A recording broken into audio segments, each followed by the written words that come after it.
নমস্কার বন্ধুরা, আজকের আমাদের গল্পটি একটি ভ্রমণ বিলাসী মানুষের। আমাদের মধ্যে তো অনেকেই পাহাড়ে ঘুরতে যেতে ভালোবাসে। পাহাড়ের সেই সুন্দরতা আর প্রকৃতির ঘন ঘন রূপ বদলানো মানুষের মনকে আকৃষ্ট করে তোলে। কিন্তু শুধুই কি সুন্দরতা, না তার মধ্যেও লুকিয়ে আছে এক অতিপ্রাকৃতিক জগৎ, যার কোনো বৈজ্ঞানিক ব্যাখ্যা নেই।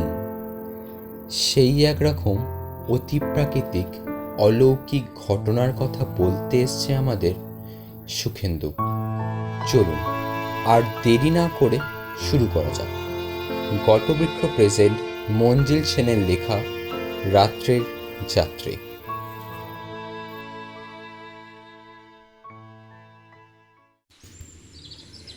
এই পাহাড়ি অঞ্চলে ডাকবাংলোটাই যে একমাত্র ভরসা, সেটা সুখেন্দুর অজানা ছিল না। নির্জন অঞ্চল, গাঁ বলতে দূরে কয়েক ঘর মানুষের বাস। গরিব পরিশ্রমী মানুষ, কিন্তু শিশুর মতোই সরল। রুক্ষ পাথুরে মাটিতে বহু পরিশ্রমে তারা ফসল ফলায়, কিন্তু তাতে সারা বছর তাদের চলে না। তাই তারা বেরিয়ে পড়ে গতর খাটা কাজে। তার মধ্যে ভ্রমণবিলাসী মানুষের মালপত্র বইবার কাজও আছে। ঘর ছেড়ে অনেক দূরে চলে যায় তারা। সুখেন্দুও ছিল একজন ভ্রমণবিলাসী। ওর আবার পাহাড়ের আকর্ষণটাই বেশি, নদী বা সমুদ্র অতটা নয়। পাহাড় যেন ওকে টানে। 2-3 বছর অন্তর ও বেরিয়ে পড়ে। এই ডাকবাংলোর কথা ও ট্যুরিস্ট গাইড বুকেই জেনেছিল। এখানে অবশ্য ও রাত কাটাবে না। ডাকবাংলোর মাইলখানেক দূরে একটা রাস্তা, সেটা গিয়ে মিশেছে মানালি যাবার রাস্তার সাথে। সুখেন্দু যাবে সেখানে। একটা বাস ওই দ্বিমুখী রাস্তার মোড়ে রাত 9টায় আসে। ওইখান থেকে যায় মানালি। সুখেন্দু ওই বাসটাই ধরবে। সুখেন্দু অবশ্য আগেই মানালির বাস ধরতে পারত, কিন্তু ও পায়ে পায়ে অনেকটা ভেতরে চলে গিয়েছিল। নতুন জায়গা, হেঁটে বেরোনোর আনন্দই আলাদা, বিশেষ করে এইসব অচেনা অজানা পাহাড়ি এলাকা। এখানে প্রকৃতি ঘন ঘন রূপ বদলায়। চারদিক সবুজ আর সবুজ। সবুজের মধ্যে যে কত রকম ভেদ আছে তা চোখে না দেখলে বোঝা যায় না। আবার কখনো পাহাড়ের শিখরে শিখরে শুভ্র তুষারের হীরকদ্যুতি প্রতিফলিত হয়ে পাহাড়ের যেন রঙের ঢেউ খেলে যায়। তাছাড়া কত রকম গাছগাছালি, পাখপাখালি, নাম না জানা অজস্র ফুল। কি তাদের রং, কি তাদের বাহার! এইসব দুচোখ ভরে না দেখলে পাহাড়ে বেরিয়ে লাভ কি? সুখেন্দু যখন ডাকবাংলোয় পৌঁছালো, তখন সূর্য প্রায় ডুবো। পাহাড়ের পেছনে যেন মস্ত এক সিঁদুরের থালার মতো সূর্যটা। সেটা দেখে সুখেন্দু কিছুক্ষণের জন্য থমকে গিয়েছিল। পাহাড়ে যখন সন্ধ্যা নামে, তার রূপ আবার অন্যরকম। নিশ্ছিদ্র অন্ধকার চারদিক, নির্জনতার মধ্যে যেন গা করা একটা নিস্তব্ধতা। সুখেন্দুর সঙ্গে অবশ্য 3 ব্যাটারির টর্চ একটা ছিল। ডাকবাংলোর চৌকিদারকে ও ট্যুরিস্ট গাইড অফিসের অনুমতিপত্র দেখালো। এও জানালো সে রাত্রিবাস করবে না, রাত 8টার বাস ধরবে। এই ঘন্টা 2 বিশ্রাম আর রাতের খাওয়াটার জন্যই ডাকবাংলোর আশ্রয় নেওয়া, নইলে সারা রাত যেন উপোস করেই থাকতে হবে। চৌকিদার যেন ভীষণ বিপাকে পড়েছে। মুখ কাঁচুমাচু করে বলল, আগে বাবু, এই সময় তো এখানে বড় একটা কেউ আসে না, তাই ভাড়ার মেয়ে কুচ নেই আছে। সুখেন্দুর সঙ্গে অবশ্য কয়েক টুকরো পাউরুটি আর খানিকটা মাখন আছে। যত্রতত্র ঘুরে বেড়ায়, তাই সঙ্গে কিছু রাখতেই হয়। আরে কি আছে? তবুও জিজ্ঞাসা করল, बाबू थोड़ा सा चावल আছে, আলু আছে, আর 2 अंडा আছে। আর কিছু নেই বলছো কেন? ভাতের সঙ্গে আন্ডার ঝোল দারুণ হবে। চৌকিদার মাথা চুলকে বলল, बाबू घर में तो तेल नहीं আছে, দোকান यहाँ से बहुत दूर আছে। সুখেন্দু একটু দমে গেল। कुछ परवाह नहीं, चावल बनाओ, उसमें आलू और अंडा छोड़ दो, मेरा पास थोड़ा बटर है। মনে মনে ভাবল তোফা হবে। और हाँ, मिर्चा मिलेगा? ও আবার জিজ্ঞাসা করলো। सूखा नहीं मांगता, कच्चा मिर्चा मिलेगा, समझे ना, कच्चा मिर्चा। চৌকিদার 32 পাটি দাঁত বার করে হাসল। बाबू, मेरा घरवाली का पास जरूर होगा, परंतु वो बहुत मुझे डांटता है। সুখেন্দুও না হেসে আর পারল না। চৌকিদারের হাতে ও একটা 10 টাকার নোট গুঁজে দিল। চৌকিদার গরম জল করে দিয়েছিল। বাথরুমে গিয়ে ও স্নান করল। ওকে যেন ঠিক সময় ডেকে দেয় এই বলে নরম বিছানায় ও গা এলিয়ে দিল। ঘুমিয়ে পড়েছিল, বেশ গাঢ় ঘুমটা। চৌকিদারের ডাকে ঘুম ভাঙল। চোখে মুখে জল দিয়ে ও খেতে বসলো। খাওয়ার শেষে ও প্রস্তুত হয়ে নিল। চৌকিদারকে বকশিস দিয়ে ও বেরিয়ে পড়ল। বেরোবার মুখে চৌকিদার একটু যেন ইতস্তত করে দেহাতি ভাষায় বলল, সাবধানে যাবেন বাবু, আকাশের অবস্থা একদম ভালো নেই আছে, আর দেখে শুনে গাড়িতে চড়বেন। সুখেন্দু হেসে ওকে আশ্বস্ত করে হাঁটা দিল। জাঁকিয়ে ঠান্ডা পড়েছে, কুচি কুচি বরফ পড়ছে মাঝে মাঝে। ও গায়ে একটা ওভারকোট আর মাথায় কেন্টের টুপি চাপিয়েছিল, নইলে চলা কঠিন হয়ে পড়ত। মোড়ের মাথায় যখন পৌঁছালো তখন 8:35। বাস আসবে 9টায়। প্রায় 25 মিনিট দাঁড়িয়ে থাকতে হবে। তুষার আরও ঘন হয়ে পড়েছে, সামনের কিছু আর দেখা যায় না। ওভারকোটের কলারটা ও তুলে নিল। কেটে গেল কিছুক্ষণ। হঠাৎ তুষার ভেদ করে দুটো আলোর রেখা দেখা গেল। বাস আসছে। সুখেন্দু হাতঘড়ির দিকে তাকিয়ে দেখল 9:15। বাস 15 মিনিট আগেই এসে গেছে। কয়েক মিনিট দেরি হলে ও আর বাসটা ধরতে পারত না। মনে মনে নিজের ভাগ্যকে ধন্যবাদ দিল। বাসটা কাছে আসতেই ও হাত তুলল। সশব্দে ব্রেক কষে থেমে গেল বাস। সুখেন্দু দরজা খুলেই উঠে পড়ল। বাসে কিন্তু লোক বেশি নেই, সিট খালিই পড়ে আছে। ও দরজার ঠিক পাশেই একটা খালি সিটে বসে পড়ল। উফ, যাক, নিশ্চিন্ত হওয়া গেল। আবার ছেড়ে দিল বাস। বাসের মধ্যে মৃদু আলো জ্বলছিল। সেই আলোয় ও দেখল যাত্রীরা সবাই ঘুমোচ্ছে। কেউ সিটে হেলান দিয়ে ঘুমোচ্ছে, কারো মাথা ঝুঁকে পড়েছে বুকের কাছে, কেউ আবার পাশের যাত্রীর কাঁধে মাথা রেখে অঘরে ঘুমোচ্ছে। কন্ডাক্টরও তার নির্দিষ্ট আসনে বসে ঢুলছে। গাড়ির ড্রাইভার এক সর্দারজি, মাথায় পাগড়ি। সুখেন্দুর মনে হলো স্টিয়ারিংয়ে হাত রেখে সেও যেন ঢুলছে। এইসব অঞ্চলে খুব সাবধানে বাস চালাতে হয়।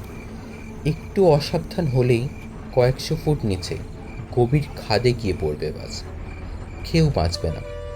সুখেন্দুর বুকের ভেতরটা কেমন করে উঠল।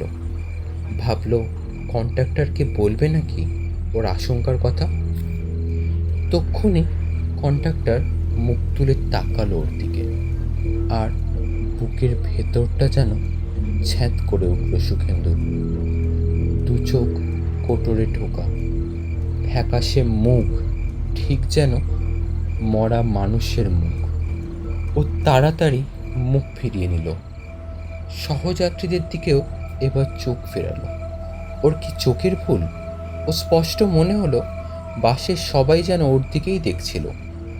দৃষ্টি ফেরাতেই আবার ঘুমের ভান করল। যে অবস্থায় ছিল সেই অবস্থায় ফিরে গেল। একটু একটু করে আতঙ্ক গ্রাস করছে ওকে।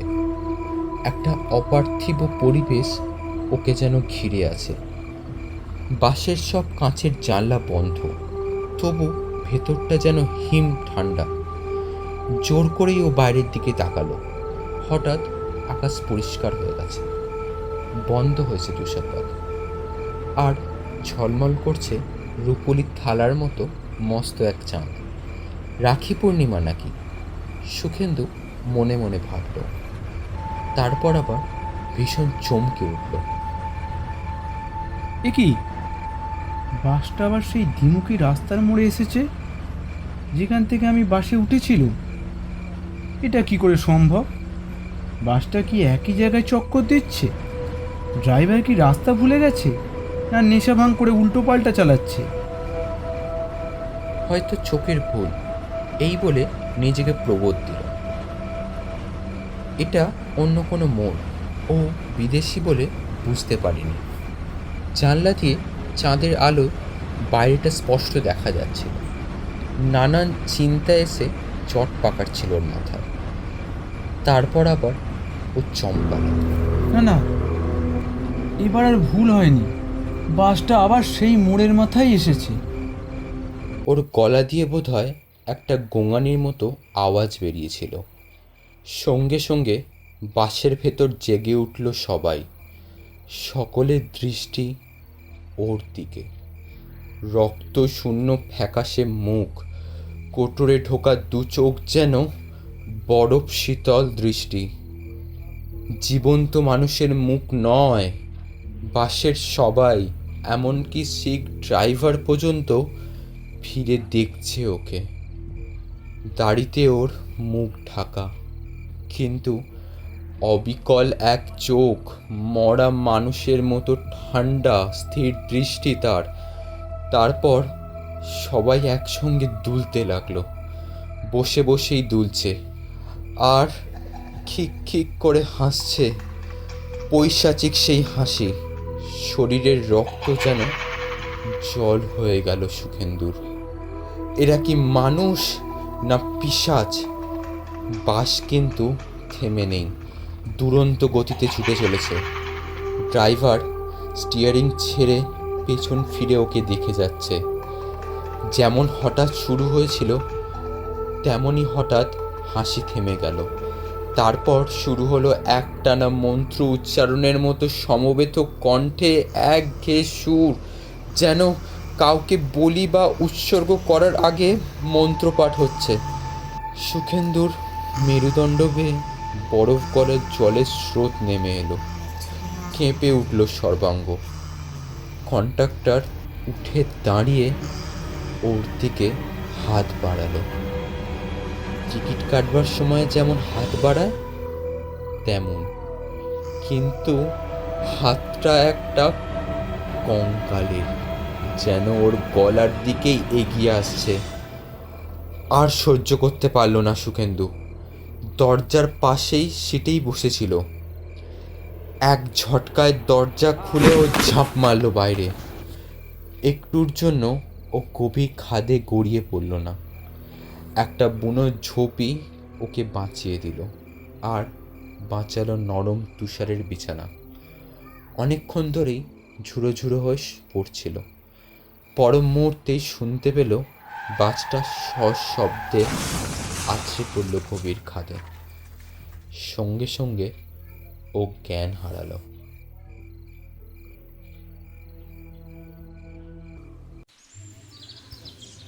ওর যখন জ্ঞান ফিরল, ও একটা হাসপাতালের বেডে শুয়ে আছে। মাথায় পায়ে ব্যান্ডেজ। ও নাকি পথের পাশে এক খাদের ধারে মরার মতো পড়েছিল। একদল পাহাড়ি কর্মী ওই পথ দিয়েই যাচ্ছিল। তারাই ওকে দেখে খাটিয়ায় চাপিয়ে কয়েক মাইল দূরে এই হাসপাতালে দিয়ে গেছে। সুখেন্দু ডাক্তারকে বাসটার ব্যাপারে জানাতে ডাক্তার ভাবলেন বোধহয় মাথায় চোট পেয়ে ও ভুল বকছে। কিন্তু তক্ষুনি হাসপাতালের একজন পাহাড়ি কর্মী বলল, আরে না না ডাক্তারবাবু, বাউজি একদম মিছা কথা না বলছে। সে কয়েক বছর আগের কথা। একটা বাস ওই খাদে উল্টে পড়েছিল।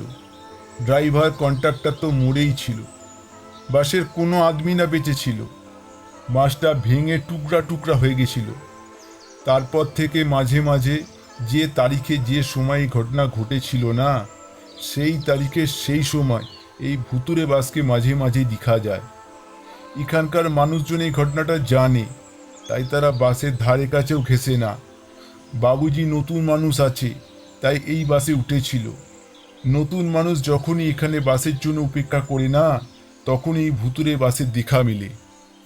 কিন্তু আমি যে বাসটা খাদে পড়ার শব্দ শুনেছিলাম। তাই পড়ে বাবুজি, তাই পড়ে, ঠিক যেমনটা পড়েছিল সেই রাতে। পরন্তু দিনের বেলা গেলে ওখানে কোনো বাসকে বাবুজি পড়ে থাকতে দেখবেন না। আর অন্য বাসটা? ওটা ঠিক সময় ওই মোড়ে এসেছিল। ভুতুরে বাস আগে আর আসলটা পড়ে 15 মিনিটের তোফাত আছে। খুব বেঁচে গেলেন বাবুজি, খুব বেঁচে গেলেন। বাইরের আদমি লোককে ওরা বাসে তুলে বোধহয় দোলে ভারী করতে চায়। ডাকবাংলোর চৌকিদারের উচিত ছিল আপনাকে একটু সাবধান করে দেওয়া। সুখেন্দুর মনে পড়ে গেল ডাকবাংলো থেকে বেরোবার সময় চৌকিদার বলেছিল, সাবধানে যাবেন বাবু, আকাশের অবস্থা একদম ভালো নেই আছে, আর দেখে শুনে গাড়িতে চড়বেন। তারপর কি বলতে গিয়ে যেন থেমে গিয়েছিল। সমস্ত ঘটনা মনে করে দিনের আলোয় সারা গায়ে কাঁটা দিয়ে উঠল ওর। সত্যি ভগবান ওকে বাঁচিয়েছেন। শেষ হলো আজকের আমাদের গল্প মঞ্জিল সেনের লেখা রাত্রের যাত্রী। গল্পটি বলার সুবিধার্থে আমরা কিছু পরিবর্তন করেছিলাম। আশা করি আপনাদের ভালো লেগেছে। যদি কিছু ভুল হয় তার জন্য আমরা ক্ষমা প্রার্থী। গল্পটির সম্প্রচার লেখিকা ছিলেন সিমি। সুখেন্দু ও হাসপাতাল কর্মীর ভূমিকায় ছিলেন ইন্দ্রনীল। চৌকিদারের ভূমিকায় ছিলেন রঞ্জন। গল্প পাঠে ছিলাম আমি, ইন্দ্রাশিস। গল্পটি কেমন লাগলো জানান আমাদের নিচের কমেন্ট বক্সে।